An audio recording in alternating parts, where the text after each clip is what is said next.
sorry, talking about hiking, did you read the headline today? In Nepal, in the Himalaya? Is it streaming already? Is it streaming? Are you on? I don't know. How do I know whether I'm on or not? Is there a switch? This is it? Oh, I have to stand here?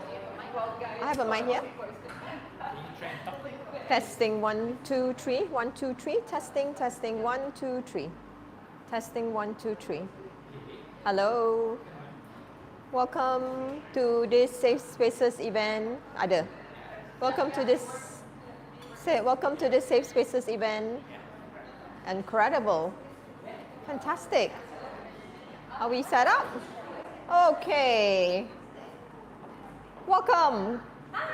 Come on in. Whoever's here are the right people. Marie. Who else is joining us? Just on time. Who is this just on time person? How? Come. Come on in. Don't sit so far away. You can come closer if you want. Yeah. So welcome everybody. We're going to start on time so that we can finish on time because there is social at 9 o'clock today. So let me just very quickly introduce myself. If we haven't met yet, I'm Jacqueline. Hello, and I am a member of the Allies group. If you don't know about the Allies group, come and ask us about it later. But you'll see some of us wearing these yellow badges. So we are kind of like the eyes and ears on the dance floor. If there's anything that makes you feel uncomfortable, come talk to one of us. And we will support you in the way that you need to be supported. So that's me. And then what we're going to do today is we are going to talk a little bit about the different kinds of sexual harassment that can happen so that we can better spot it. And very specifically, we're going to be looking at this thing called the salami slicing technique of sexual harassment.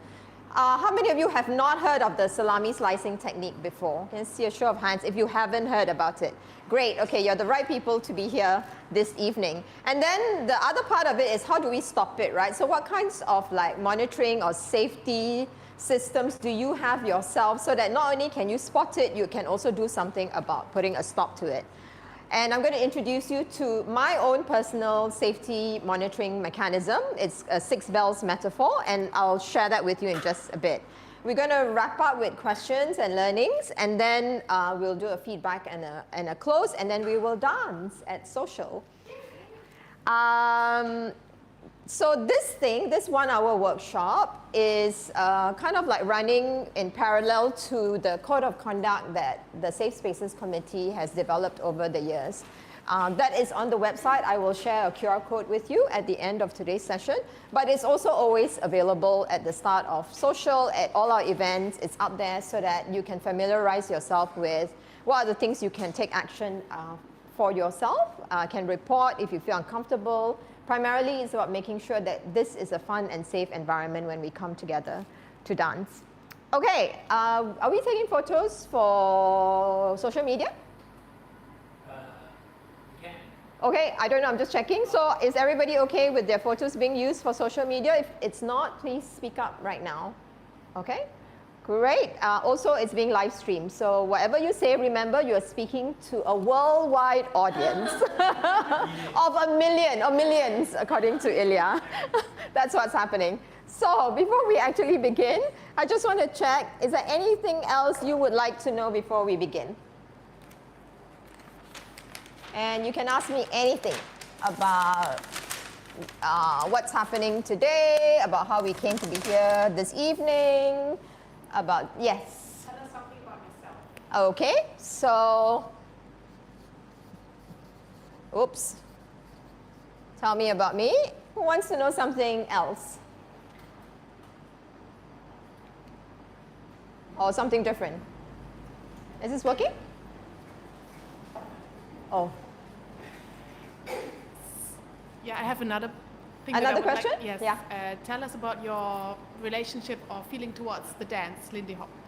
My relationship towards Lindy Hop, okay? Who wants to know something else?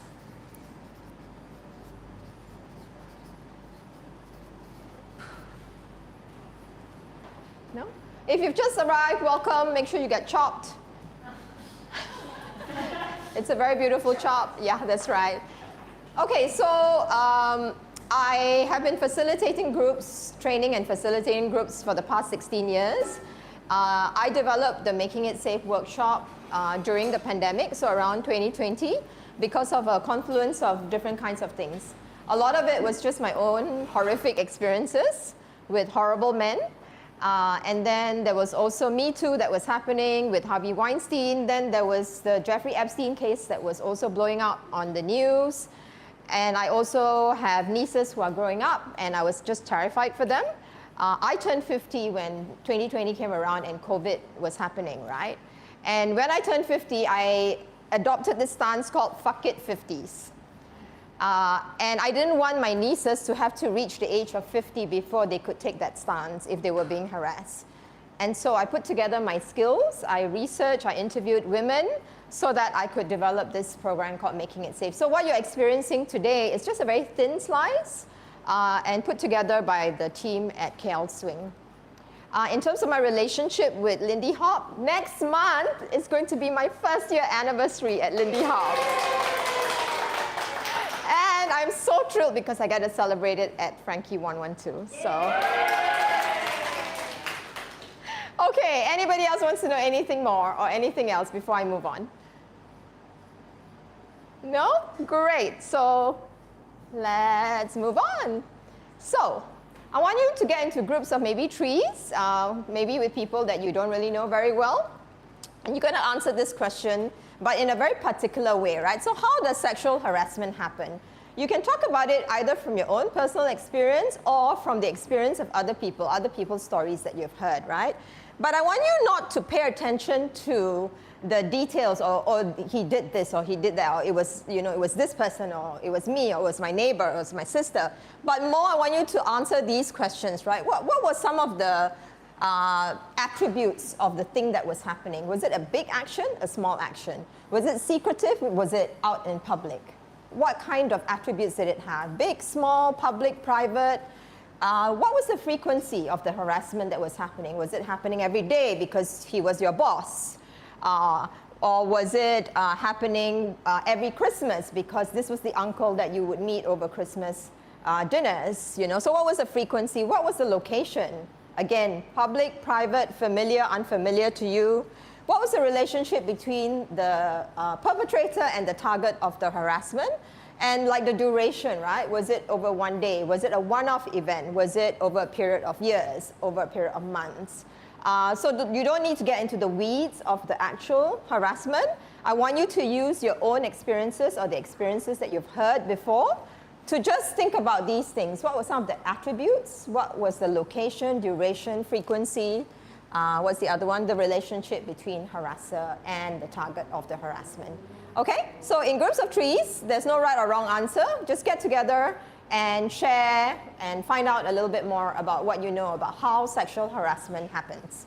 I'm going to give you about 5 minutes to do that, and then we'll collect your answers after this.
Do you want to join that group, Sasa?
We've got a couple of minutes left.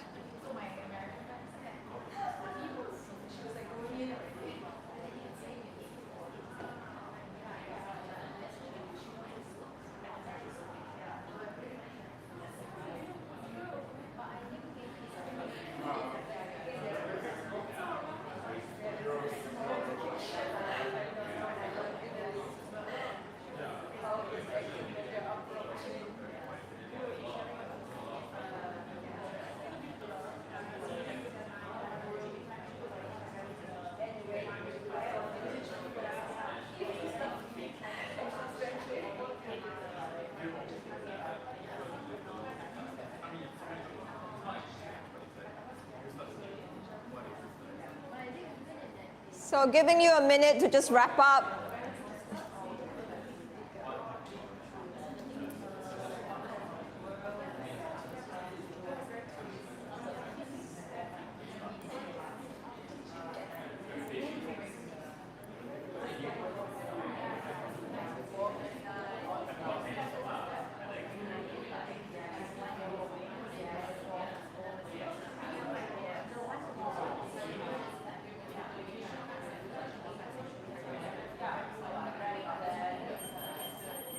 Okay, wherever you are is fine.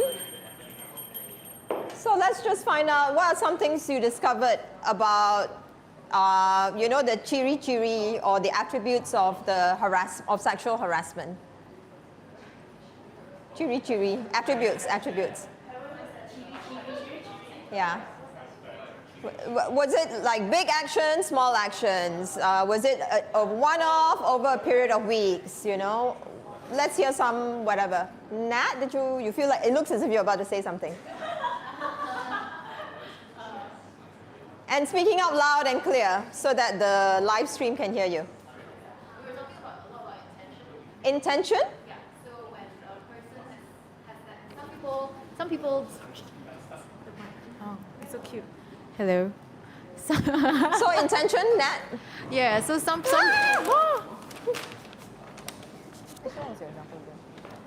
How do I lock this? they might not notice it. They might think that it was being friends. Is it locked? So cute. Okay. Or is it just me?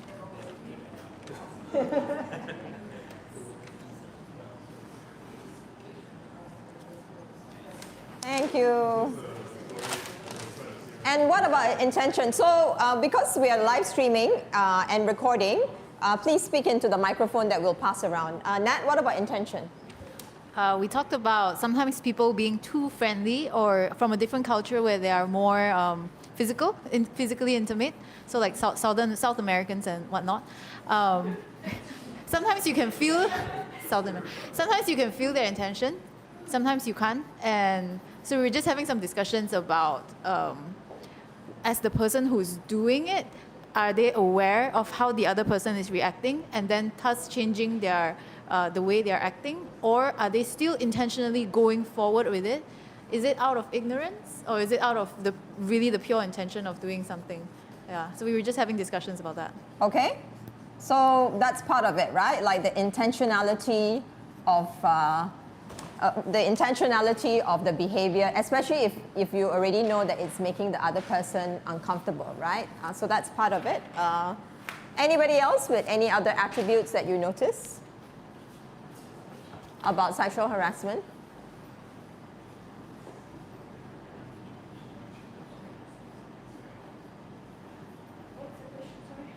What were you noticing are some of the attributes of sexual harassment that you've either experienced yourself, and it could be in terms of the duration, the location, the kind of action. Yeah, go ahead. Tatiana? Power imbalance? What kind of power imbalance? Oh, it could be either age, either like subordinates, boss, or either physical imbalance, someone very stronger, either legal imbalance. I know we were talking about undocumented people with some kind of dependency, with officer in the legal office, Sure. or somebody very rich with somebody who doesn't have any money. So wealth, position of authority of some kind, right? Like an officer of some kind, okay? So there's always going to be an imbalance of power between the perpetrator and the target. And that is what makes it especially more so harassment, right? It's because it makes it even harder. So if you think about gender relationships, men are more privileged than women. So anybody else in terms of Laureen, can you hold the mic, please? Wherever the mic is. I would actually argue about power imbalance.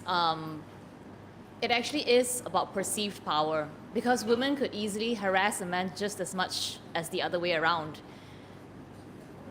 Women are physically smaller. She doesn't have to be rich. She doesn't have to be a person of authority, and it could still very much happen. And if we were to talk about men itself, from a personal standpoint, my harasser had none of those attributes, and it still happened. So it's more of perceived power, in my opinion. Okay, so whether it's perceived or it's real, there is a power imbalance. Is that okay? Would that be an okay place to put it? And it's true that women could potentially harass men. We've had one or two examples actually from within this community itself. Not from within the community, but men in this community who talk about being harassed, for example, by a woman manager at work. But there is a power imbalance in that relationship, in that the woman is a manager and he is of a lower rank. So whether it's a perceived imbalance or a real power imbalance, what happens is that it becomes really hard to kind of push back or to say, no, I don't want to have dinner with you. Yeah, so there is that power imbalance. In terms of the action that is being done, whether it's what they say or what they do, is it public, private, is it big or is it small? Give me some examples.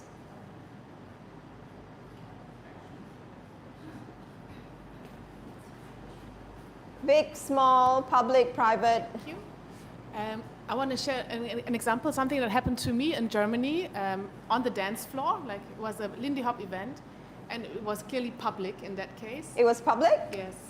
And there was a power imbalance. I was dancing with a dancer who was very friendly and very good, and he taught me new steps, like even air steps on the dance floor, which you're not supposed to do. But it was so fun. Like, we had the best time, but he was very touchy. And it was this weird mix of, like, basically he was grooming me into, I don't know what exactly happened, but he was so nice and so helpful, but at the same time, clearly overstepping and doing it again and again in terms of frequency, but it was just like a few minutes, but yeah, it was just very obvious despite the friendliness. So okay. I knew what to do. I knew to run away, but I should probably have done more than just running away. Okay, but, so yeah. Very friendly, teaching you new dance steps. Yes. And how long did you say it lasted for? Of, I don't know, 20 minutes. 20 minutes? So sometimes it's just 20 minutes. Yeah. Who's got an experience where it was longer than 20 minutes? Sorry? Go ahead. She has an amazing story. This is a dancer who was sexually harassed by a teacher, A teacher? and it lasted for years. For years? Yes. Yeah, okay. So teacher, power imbalance. Was it man, woman? A man harassing a young girl. Okay, and it all happened over years, right? Yes. Okay. And anybody experienced harassment which happened in private? No? Okay. So I just wanted to do this as a way to kind of just demonstrate the breadth of how harassment can happen. It can happen publicly, it can happen privately. I think one dancer in this community talked about how she was exiting the toilets, and this man, who was a foreigner in the country, but they were kind of socializing that night, grabbed her breasts. Just literally grabbed her breasts. So that's like a very loud and very big action, right? But the harassment can also be very small and very ambiguous, and that's actually what we want to talk about. Because I think that if a man grabbed your breasts or kind of like humped you very deliberately, it's very obvious that, hey, this is really like out of bounds, right? Like you're really, really kind of like breaking all the rules and breaking all of my boundaries. But it's the one where we call the slicing or the salami slicing technique, which can be so much harder to kind of address because it's ambiguous. So what is this salami slicing technique? What this refers to is it's a strategy, right? If you're going to steal a sausage, a salami, if you steal it all at once in one go, it's very obvious that you've committed a crime and that the sausage has been stolen. Okay? So instead of stealing the whole sausage all at once, what you do is you slice it thinly. And you keep going until the owner of the sausage, like number one, starts to doubt, hey, is my sausage growing smaller every day? How is that possible, right? Not possible, right? Until before you know it, half of the sausage is gone. So a lot of sexual harassment happens in this way, using the salami slicing technique. And how it works is it works this way. The attributes of it is that it's small, it's subtle, it's ambiguous, it's not clear, right? It seems as if it's very insignificant behavior. For Nicola, it's this thing, oh yeah, you know, he's teaching me new dance steps, right? And maybe he's touching me a little bit more than I'm comfortable with, but it feels as if it's like subtle, small, nothing really to make a big deal of it, right? It is easy to deny or dismiss. So if somebody had said, if Nicola had kicked up a fuss, he would have gone, whoa, hey, I was just trying to be friendly on the dance floor, okay? So easy to deny and dismiss. There's a gradual escalation. And the gradual escalation happens because these small, subtle, seemingly insignificant actions, they are meant to test your boundaries, to break down your resistance. I'm going to give you a hypothetical example of this technique, which probably comes from a real life incident and was shared to me by my friend in the UK. So she talks about like a woman carrying the groceries coming back home, and both her hands are full of groceries, and her neighbor sees this, and the neighbor goes, hey, let me help you with the groceries. And she goes, no, I'm okay, I'm fine. And he goes, no, come on, you know, let's not make a big deal out of it. I want to help you with the groceries. So she goes, okay, help me with the groceries, because she doesn't want to make a fuss. She wants to come across as being friendly. Next time round, it's the same thing, groceries, and he goes, let me carry it up and help you stock it away in your kitchen. Somebody's going, oh, what's happening for you, Sasa? He's slowly going into her personal space. Yes, that's right. But on its... Appearing to be helpful, but actually, in a way manipulating her and entering her space without her consent, or without her knowing about it. Yeah, so it's very hard, right, at that point in time to go, fuck off. I don't need your help carrying my groceries into my kitchen. Because it's still very small and it's very easy to dismiss, and you become the bitch because, hey, I'm just trying to be friendly and helpful. Why are you making such a big deal out of this? Okay? But then what's happening is there's an O from Sasa because she can feel it. The boundaries are being pushed and pushed. There's no violation yet at this point in time. It's just that I'm testing your boundaries. I'm going to see how far I can push. Right? So now I'm in your kitchen, and the next thing you know, he's going to be in your room, and he's going to be doing something much worse than helping you put your groceries away. And that's why the slicing salami technique is really hard to catch. And we want you to know this so that if you feel uncomfortable, your responsibility is to yourself. It's you advocating for your safety. It doesn't matter what the person's intentions were. We cannot measure the person's intention. You know, is it just their cultural thing? Are they just trying to be friendly on the dance floor? You cannot measure a person's intention. What you can measure, and you can measure accurately, is the reaction that you are having to it. And you are entitled to that reaction. You are also entitled to say, hang on a minute, this is not part of my culture. I am feeling uncomfortable. You're touching me a little bit too much. This is the boundary.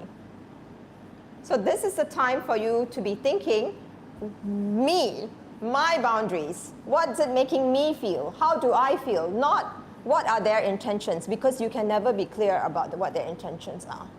And if they are using this thing called salami slicing, actually, their intentions will only be made clear to you after your boundaries have been violated, and violated in a really bad way. And so you don't want to reach that level, if at all. Do you have any questions for me about the real life example? I used to be a journalist, many of you know this, and we had a visiting editor from Ipoh, and what he used to do is, so it was customary in the newsroom when, as a journalist, I file copy, then the editor will clear the copy, meaning they edit the copy before it gets published. And what was often customary was the editor, while clearing the copy, would ask the journalist to sit next to them so that we could learn how to write better copy. So I would literally see the editor clear my copy on the screen, and then they would be teaching me along the way. So this visiting editor from Ipoh, he started to clear my copy a lot. And I used to be very productive, so I would file 3 stories. All 3 stories he would pick up, and all 3 stories I was made to sit next to him. And so on its own, there was nothing wrong with it. He was doing his job, but it slowly progressed. And I didn't know it was progressing. The only thing I knew was that I was feeling extremely stressed out. I was trying to stay away from the office. I was trying to prolong my assignments outside so that I didn't have to return to the office. And one day I finally broke down and I cried, and I couldn't understand what was happening in my body, what was happening to me, right? And what really helped was when I finally broke down and cried in the office, it was with another male editor who was a friend. And he said, "What's going on?" And I tell him, and then he says, "Oh, we noticed too, that the minute your story is filed, he will very quickly swoop in and pick it up." There's actually a pool of editors that sit at the table. So they were noticing it too. So that kind of helped to make me feel, oh, something is really going on here. And of course, the final thing was one day he waited until I got back home. He knew where I lived. He knew how long it would take me to get back home. And the minute I stepped in the door, he rings me. That time got no mobile phone, got landline only. He rings me on the landline and he goes, "Would you like to have dinner with me?" I was so freaked out. Again, it could have been just friendly, da-da-da, yada-yada. But the thing that I can trust is my reaction. I was so stressed out. I didn't want to go into the office. I was crying at work. And I was so freaked out that he waited until I walked into my house before asking me out for dinner, when he could have done it openly in the office. And he didn't. Okay? So, I don't know what his intentions were until that moment. But later on, many, many years, I found out from the Ipoh Bureau that he was a well-known harasser, and he would deliberately assign young interns to late-night assignments so that they would be alone in the office. But I only knew this later. Okay. So that's a real-life example of salami slicing technique. Now, just based on that example, or any other example you might have of slicing salami in your own lives, what about the salami slicing technique hides the harassment, and what about it reveals the harassment?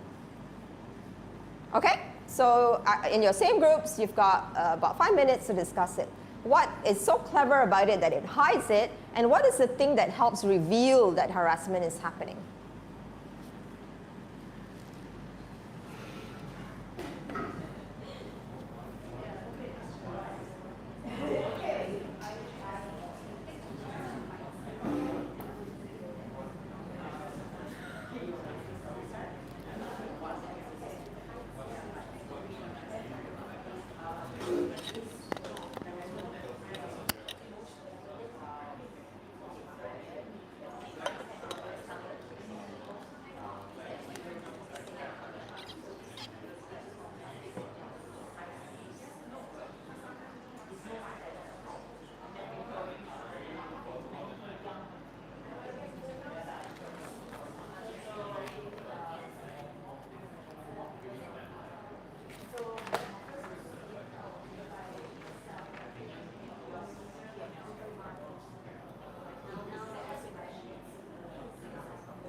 think so. How come it kept sliding back? Is it because it was uneven? But anyway, no, but it's stable already now. Yeah, but Is this level? I think so. I think it's because the paper is not level, that's why.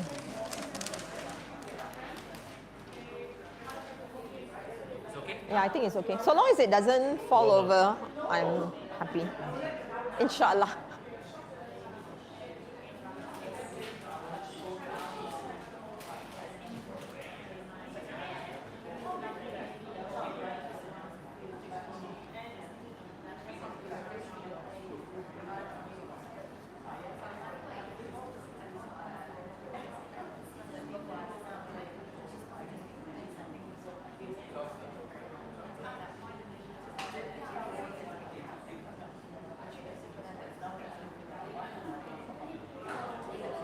Okay, let's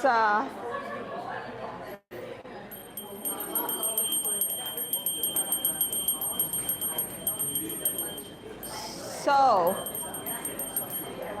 who's got something as you chew through whatever it is delicious thing that you put in your mouth?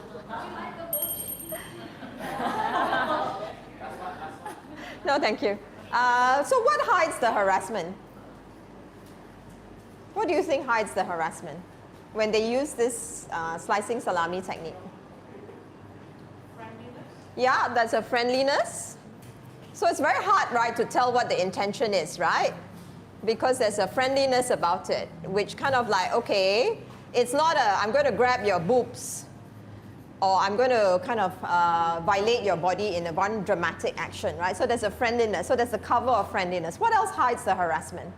I think there are usually two things. The first is that if you look at just each single action, it seems very small, as you said. Yeah. And the second is that the system works because everybody plays their part. Meaning? Meaning the victim decides to keep quiet. Observers or bystanders decide not to say anything. Like if you had observed this pattern, but you didn't bring it up to somebody, you didn't check in with the victim, are you okay? I noticed this thing, then it will just continue. So I think these are some things that can contribute to hiding the harassment. Yeah, because the victim is quiet, not sure like, hey, is this really harassment or not? Bystanders look at it and go, like the bystanders in my office, they just went, okay, it's his job to clear my copy. And it's only when I was having a meltdown that the other male editor goes, we noticed the same thing. And I am ever so thankful to that editor, you know, because at least he didn't gaslight me. At least he didn't say you're imagining it. He actually said, you know, we noticed the same thing. And he did this thing which talks to your perceived power thing. He told me, do you know that he's actually on probation, this editor from Ipoh? And all you need to do is report him and he is going to lose the promotion. And suddenly his perceived power over me just went, yeah. And then the next day I said to him, you will not clear my copy anymore. And he said, no, how dare you? That's my job. I'm supposed to clear a copy. I said, if you clear my copy one more time, I'm going to report you. And the very next day, he came in wearing his wedding ring. So, useless, right? Nonsense. So the victim is quiet, bystander didn't say anything. In my case, the bystander, which was my other friend and editor, did kind of confirm what they also noticed. So that helped a lot, right? And I did eventually break down and cry and say, look, I'm feeling very uncomfortable. So that really helped. What else hides the harassment? Anything else that hides the harassment? Yeah, Laureen? I think Hal also brought up a very good point just now. He mentioned that sometimes it's customary whereby, you know, we're made to, actually that's Max, yeah. Max said that it's customary among friends, they go like, yeah, that seems normal. You know, we're conditioned to think that way, but it's also traditional in a sense whereby, Hal said, boys will be boys, for example. Yeah. Yes. So we call it normal. Yeah, so it's normal, it's customary. And then we say things like boys will be boys, which is a very neat way of absolving men of their poor, bad behavior. Nobody ever says girls will be girls, right? Yeah. Okay, anything else that hides the harassment? There's a plausible deniability. Sorry? There's a plausible deniability. Yeah, there's plausible deniability, right? So if you call it out or you react in a negative way, they'll be like, why are you overreacting? This is just me being friendly or getting to know you. Yeah. Or why are you guessing that my intention is bad? That kind of thing. But also just to answer to what patient said, a lot of times the victim is quiet and the bystander doesn't say anything because it's really, really subtle. It's designed to be subtle. Yeah. So it's designed to hide any shock value that would push someone to report or push someone to react very strongly. Yeah. They may not be aware. Yeah. So the victim can be quiet because they haven't yet figured out that, hey, something is going on here. It's only sometimes in hindsight when we found out that the victim was uncomfortable, then we see things in a new light like, oh, I didn't even know she was uncomfortable or he was uncomfortable. Okay, great. So you've got... Okay, good. Mari. I was just thinking kind of the counter to the boys will be boys is that women are so emotional. So it's this thing about feeling overreactive, right, to stuff that is like, oh, I don't want to make a big fuss, about anything. I don't want to cause a scene. Yep. And usually it's like under the cover of something that is the norm in the scene, right? So like for me, it was the newsroom. It's normal for the editor to pick up my copy, right? For you on the dance floor, it's normal for a dancer to want to teach you steps or to be touching you in some places, right? If you're on the bus and it's really packed, it's kind of like normal that we're going to bump into each other, for example. What hides the harassment? Could it also be what you mentioned earlier, authority figure? Like your situation is also an authority figure, right? And also like, a senior dancer teaching me steps on the dance floor, there's some level of authority as well. Yes. Right? You're kind of looking up to the person in some way. Correct. Yeah, in that situation, it doesn't have to be a teacher. It could be someone I look up to. Yeah. Or somebody who's got standing in your community. Correct. Right? A more seasoned dancer. Right. Right? Yeah, a member of the committee, for example, the pastor, any of those things. Okay, great. Blue. I do have a counterpoint. Yeah, go ahead. I have a counterpoint to authority, which is what's going on at my workplace now. So from some of the meetings, I realized there's this guy is quite high in authority, harassed a few girls in the office, and I realized it only after I asked the girls. None of them dared to speak up. And after we brought it up to our bosses, they say like, no, he's not like what you think it is. This person is two-faced. After I went on a business trip, I realized how he is in front of authority and how he is in front of us is two different persons. So authority might not necessarily help. Okay. All right. So sometimes it's contextual, but authority is definitely one way in which it also can hide it, right? And you might also have situations where it's two-faced. So when it's like this and it hides the thing so well, what is the thing that reveals that harassment is happening? Yep, Tatiana? I actually wanted to add to what hides to. Yes, go. Because of the last one before we move on. Yeah, because we've got 20 minutes and we've got a bit it's more. also a lack of accountability because it's commonly known that usually nothing happens. Like in very few cases when it's actually reported, like nothing happens after this. It's actually the victim is blamed. There are consequences for victims, there are no consequences for perpetrators. Sure. And this lack of accountability is for all kinds of harassment, not just the slicing salami technique, right? And a lot of times victims will just choose to keep quiet because it's too much effort to report it. And it's too much effort to fight the system in order to get some kind of reparation. I'm sure you have a lot of other things you want to say about what hides it, but we really need to move on. So let's move on to what reveals it. What is the thing that lets you know harassment is happening?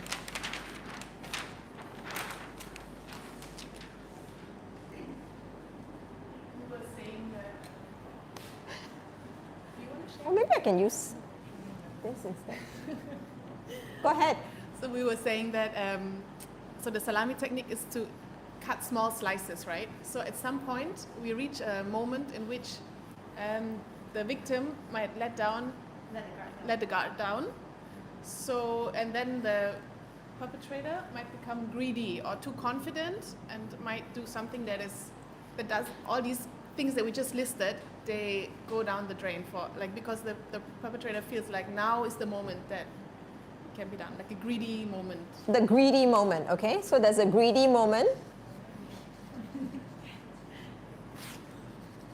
what is something else that can reveal that harassment is happening before the harasser reaches this greedy moment, which is probably already like a major violation of the victim's boundaries, right, or body or safety, right? What are some things that reveal that harassment is happening? Tatiana? Maybe indifference of people around, like when somebody validate what you're feeling, it's actually not nothing. Okay, so that hides it, right? That doesn't reveal it. No. Okay, maybe. Okay. My English not very good. Oh, it's all right. You just came back from Japan, so that explains it. Okay. When community notice that something happening, but you already was feeling this inside, but you maybe had doubts, like, oh, it's nothing. Somebody validate, it's not nothing. Ah, okay. So it's when the community notices and validates that something is happening. Okay, nice. So, very nice. So when community validates, right? That something validates and notices. Okay, anything else that lets you know harassment is happening? Huh? Targeted. What does that mean, targeted? So the perpetrator tends to focus on one person. Ah, okay. So if like, you know, in the stereotype of the South American, they're kind of touchy with everyone. But they are. I mean, Yeah. But the perpetrator, if he's overly touchy, tends to be, if it's a harassing situation, tends to be overly touchy with one person. Yeah. So it's targeted, right? Like with me, it was always my copy that editor would swoop in and pick up. Yeah, it's not like that with anybody else, so it's targeted. So if you were the target, what is the thing that lets you know you're being harassed? Sorry? Knowing your boundaries. And how do you know your boundaries? How do you know your boundaries? Your sixth sense, and what is it that your sixth sense is telling you? This is not okay.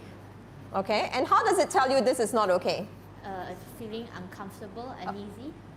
Okay, this is not okay, and it's a feeling of uncomfortable and Uneasy. The group next to us said you get the ick. Get the ick. Yeah, You it's get when the you ick. get an ick. Okay. Yeah. It's not always a feeling, Huh? It's not always a feeling. You can say that it's not okay, but it's still overcome.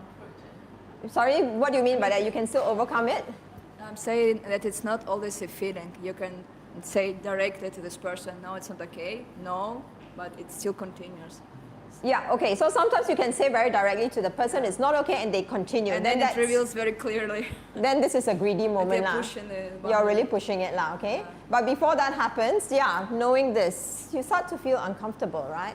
So the one thing you can always rely on is you and what is going on for you. Because you can never tell what the other person's intentions are. But you can tell, hey, I'm feeling uncomfortable. And you do not need to justify what it is that's making you feel uncomfortable. You have a right to feel uncomfortable because something is happening, and sometimes our brain hasn't yet caught up to the fact that something is happening, right? So when I was being harassed, I didn't know what was going on. I just had this great sense of stress, and I was crying in the office, and I couldn't understand it, but my body knew. And that's what I'm wanting you to get out of this session. Like, if you feel uncomfortable, you have a legitimate right to feel that way and to do something about it, no matter what the person's intentions are. So that leads me to this, which is, what is my kind of safety monitoring mechanism? So this is mine, and I just want to say very clearly, it's mine. It might be that it's also useful for you, maybe it's not. But I'm just going to share it, and then you're going to have a discussion about whether or not it works for you, and if it doesn't, what would work better for you. So I developed this metaphor for keeping myself safe when I was doing research on the Making It Safe workshop. And my metaphor for knowing when I am being harassed, potentially, is I have 6 bells. And the 6 bells are like stacked up one by one on a string. And they are stacked up on this wooden lever that's part of an old wooden horse carriage. okay? And it's the lever that breaks the horse carriage. So this is my metaphor, okay?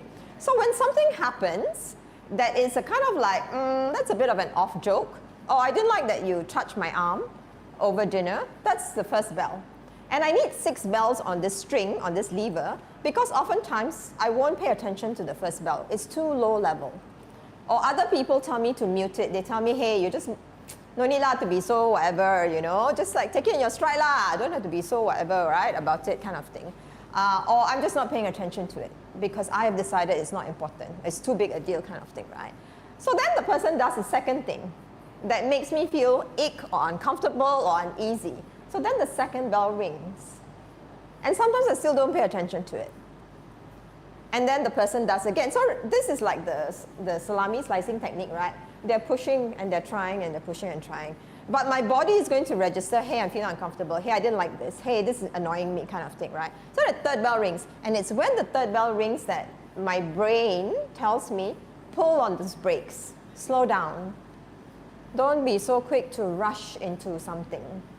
Okay? So at 3 bells, I'm beginning to pay attention. Okay? At 6 bells, I'm telling the guy, fuck off. And I'm calling in the brigade. Okay? I'm lodging police report. I'm lodging report with safe spaces, all of those things. But the idea is, I don't want it to get to 6 bells lah. The idea is I'm paying attention when it's 1 bell, 2 bells, 3 bells, and then I can start to assert my boundaries. Okay? And again, it's like, it's not about their intentions. It's like, I am feeling increasingly uncomfortable. My bells have been ringing, and I need to pay attention to those bells. Now, what's good about this bell system is sometimes, of course, the person isn't trying to harass me. So I've had, in my first few days of dancing in this community, sometimes the guy will put his hand somewhere, and I'm not used to it, and I'm go like, oh, 1 bell's ringing, 1 bell's ringing. Then later on, I find out, oh, actually, it's okay. So then I lower the bell. Yeah. I lower the bell, right? So it's not like the bells are fixed. I can up or I can down the bell.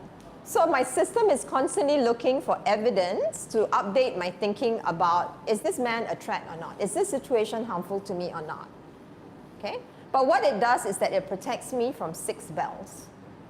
I will share with you this blog that I wrote about how this kept me safe after this thing. But for now, what I want you to do is get back into your groups of 3s and just discuss this. What about my 6 bells metaphor would work for you?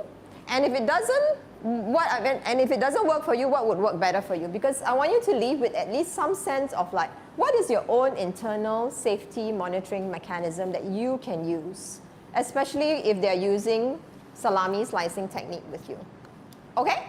So very quickly, maybe 3 minutes, very quickly. Does this work for you? If it doesn't, what would work better for you?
case, sorry to rush, but we do have social at 9 o'clock. And we still have to wrap up. So anybody has a different, so instead of saying whether my thing works for you or not, my metaphor works for you or not, is there on offer for you to adopt and adapt in whatever way is useful for you. But anybody else has got a different safety monitoring mechanism that you would like to share? Anything else that you could also use for yourself? The microphone is on offer. So my group was saying that you could point it out right away instead of leaving it as a bell to Okay. say something immediately. Okay. And can you say something immediately? If you have that feeling of something's uncomfortable. Okay, Yeah. yeah, that's one way of doing it. If you are able to speak up and say, look, this is making me uncomfortable, you don't even have to wait for the bells to start ringing, right? You're already paying attention to the first bell, which is the bell that's telling you you're uncomfortable. Anybody else who's got a different way of monitoring your own safety? Sasa? Saying that, so she mentioned speaking up. Like our strategy would be to remove ourselves from the situation. And if this thing happen again, then it's like, then the bell happens. Okay. Yeah. Okay, so Yeah. removing yourself and it happens again, then you know, okay, there's a bell that's Yeah, going off for yeah, you. yeah, yeah. Okay, nice. Anybody else who's got something different?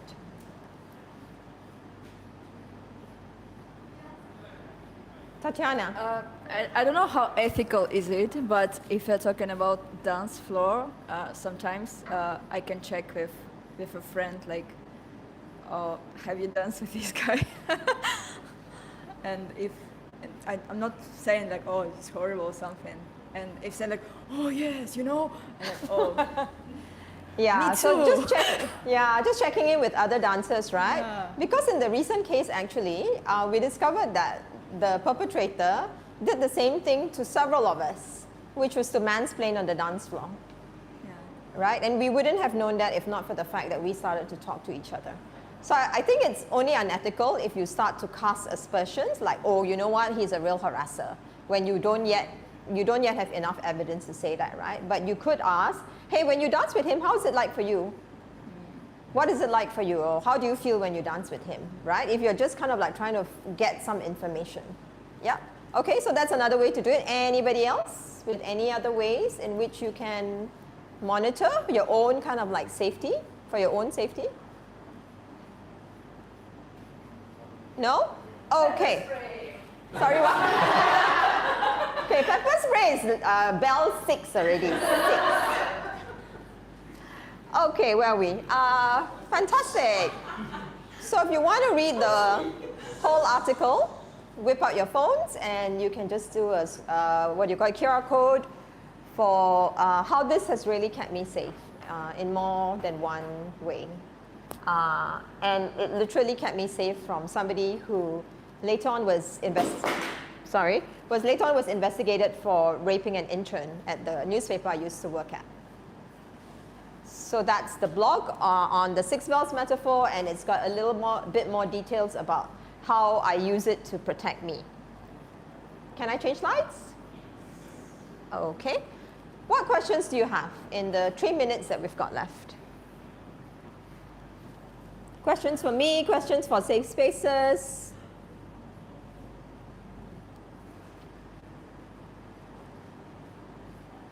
Yes, Hannah.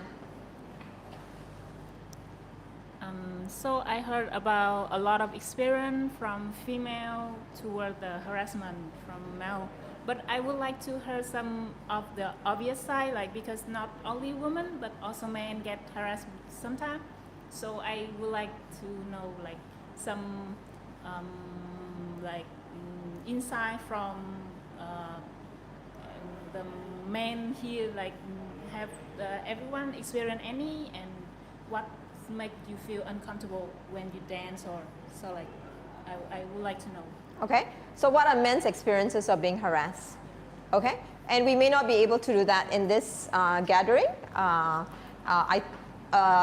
Your best bet is to talk to men and say, have you been harassed before? I do want to acknowledge that it's really, really hard for men to speak about being harassed. In fact, I think it's much harder than it is for women. So how do you even talk about it? Do men get harassed? Yes. And one thing that bears reminder is that men get harassed by other men. It's very, very, very, very unlikely that they get harassed by women. I'm not saying it doesn't happen, but it's very, very rare, right? So if you look at the Catholic Church, if you look at Abercrombie and Fitch, all those harassments were by very powerful